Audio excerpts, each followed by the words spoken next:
Isn't it crazy to think about how amazing and relatively new this little pocket rectangle is? 11 years ago, Steve Jobs introduced the iPhone to the world, and we had no idea how amazing or addictive it could be. Now we can connect with family members who are thousands of miles away, face to face. And there are even new medical issues like text neck from staring at our phones. Today, there are also multiple studies showing more anxiety and depression linked to these rectangular Swiss Army knives. Side note, did you know that some aspects of a phone work like a slot machine? Google it on your phone. And families have taken a beating over these smartphones. For the 127,000 plus families Axis has directly served in 2017, the phone is the #1 battleground for parents and their teens. Some parents have just thrown in the towel and given up.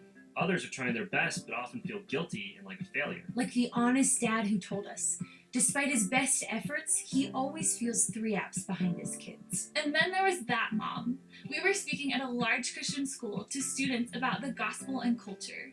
And with red cheeks and her finger pointed at us, she said, "How dare you speak to my daughter about media and technology? I'm trying to raise her like it's the 1950s. Here's the bottom line. No matter if you've waved the white flag or if you're just trying to catch up and understand the difference between an Insta story and a Snap story, or if you're frantically trying to build a time machine to take your family back to the 1950s, you probably know this feeling. Like the dad who told us, "I'm so tired of feeling defeated after arguing with my teen about their smartphone at least once a week." So here we are. Let's look at how smartphones are impacting the family. Most families of 4 spend around $3,000 a year on their phones. It seems like some families own their smartphones, and other families, their smartphones own them. And we're not sure where your family falls on the spectrum of owning or being owned, but we're thrilled to have you join us. Like the iPhone, Axis began 11 years ago, and our mission has stayed the same. We serve parents as they guide their teens into a lifelong faith. We believe that our role in the kingdom of God is to be a culture translator and guide parents into the world of their teens. So every day, our team of almost 30 staff wake up, go to work, and study trends in technology, media, and culture, all while integrating the timeless truths of the Bible. Every year, we speak to tens of thousands of teenagers.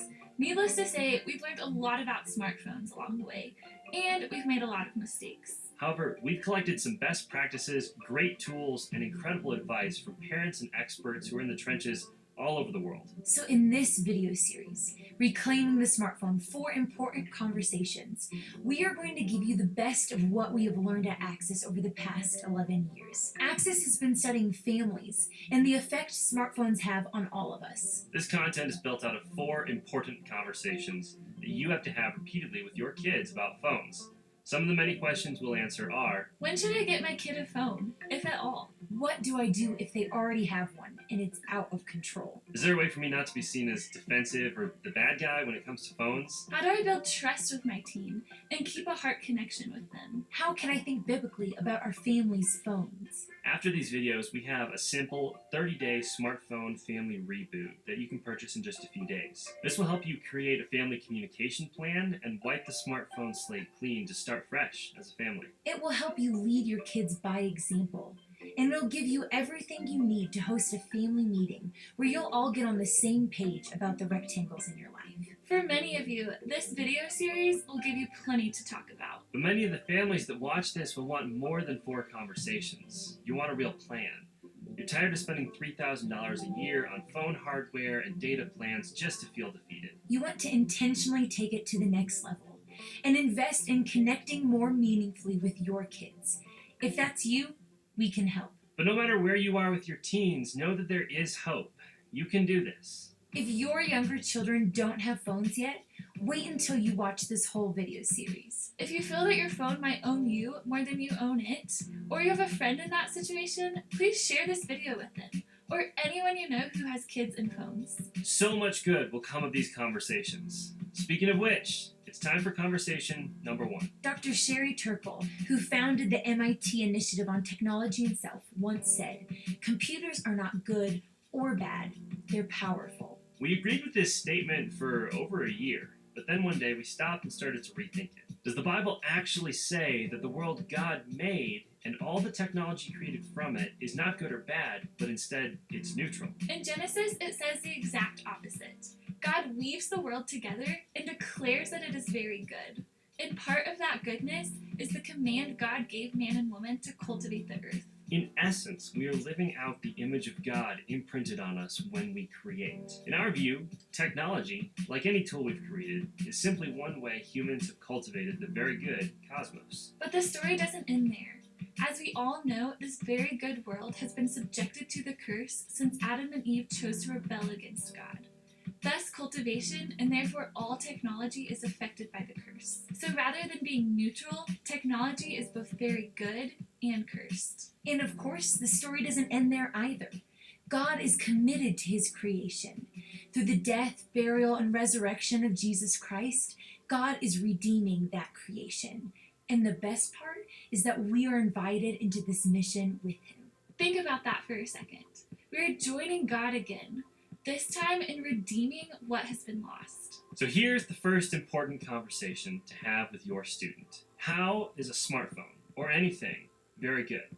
How is it cursed? And how can we as a family redeem it? This positioning is huge. You are no longer the bad guy. You are no longer making that new cool piece of technology evil. Instead, you are inviting technology into a bigger story, God's story. And while you do that, you are humbly submitting this form of technology under the rule of God. Remember to have this conversation all the time. How is a smartphone good? How is it cursed? And how can we as a family redeem it? The second conversation to have about any form of technology, and especially our smartphones, is what is it for? How you and your children answer the question of telos, or purpose, ultimately determines how you should use that technology. So what is a smartphone for? Maybe your family would answer, it connects us with the ones we love most. Okay, great. Now fast forward to dinner time. So family's at a restaurant. Dad's checking his email. Mom's texting a friend, and the daughter is just keeping her streak going. Understanding the intended purpose and the subsequent actual outcome needs to be an ongoing conversation. If the diet we're on is causing us to be unhealthy, shouldn't we course correct? If the smartphone that is supposed to connect us actually pulls us apart, we need to go back to the drawing board. Remember to ask this question. What is it for? The third and fourth conversations are coming in the next videos, and you will not want to miss them. The third conversation answers the question about when do I get my child their first phone? It ultimately covers what to do with their first phone and details about privacy, apps, boundaries, and your greatest competition. The fourth conversation is how to stay connected to your teen's heart. And spoiler alert, it has one of the biggest secrets to building mutual trust. We will also talk about porn, sexting, sneaky apps, and why your child will always have access to a phone, no matter what. Take a few seconds and share this video with your friends and family. And get ready for that second video that's coming your way soon. Now let's talk about these two conversations. Before you ask your teen these questions, we want you to post your answers on this page. Number one, how is a smartphone very good? How is it cursed? And how can we as a family redeem it? Number two, what is a smartphone for? What's its purpose? We'll post our answers to these questions here, so remember to share the video and join the conversation.